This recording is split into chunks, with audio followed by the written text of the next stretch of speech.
इस एपिसोड की शुरुआत में हम इत्सीज और लॉर्ड गाय को आमने सामने देखते हैं। इत्सीज करीब आकर तंज से पूछते हैं, काफिरों, यहां से कहां भागने का इरादा है? तुम्हारा सुल्तान खुद भाग गया है। अगर जाने अजीज है तो तुम भी भाग जाओ। मुंह बंद रखो। भागना तो तुम्हारा काम है।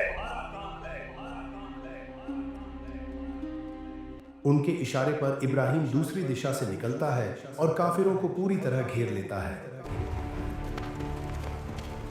जंगल एक खूनरेज मैदान ए जंग बन जाता है।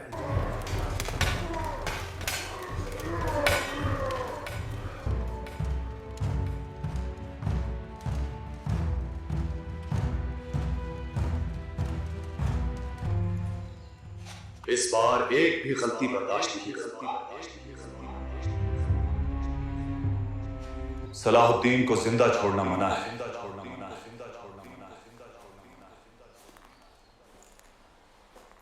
फिक्र न करें मेरे कौन, सब ठीक होगा।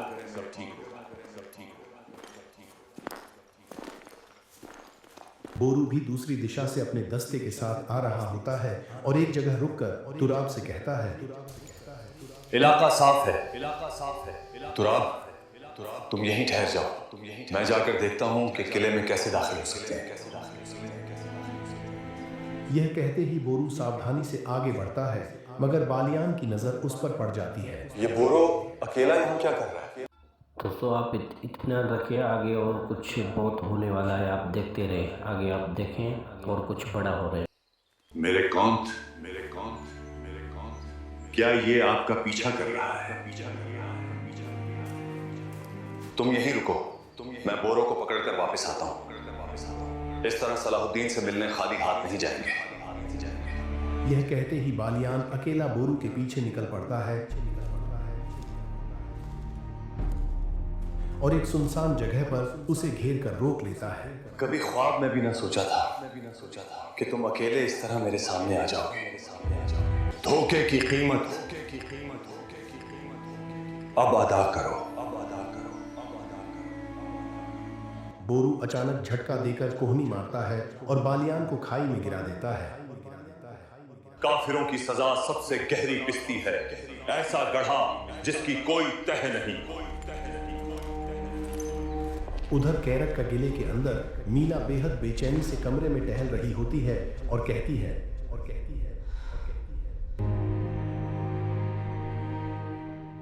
ऐ खुदावंद मेरी मदद फरमा दे।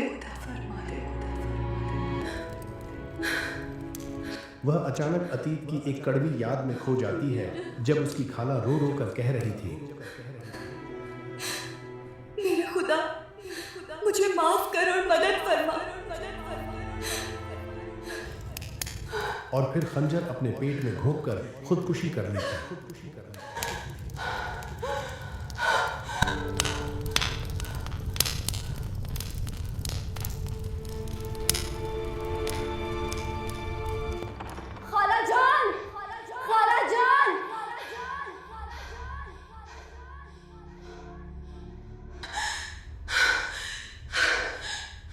इन यादों से मीना का दिल भर आता है और वह खंजर देखकर कहती है, सलाहुद्दीन, तुमने मुझे उसी खंजर से बचाया था जो मेरी खाला के दिल को चीर गया, मगर तुमने मुझे उससे भी शदीद जख्म दे दिया।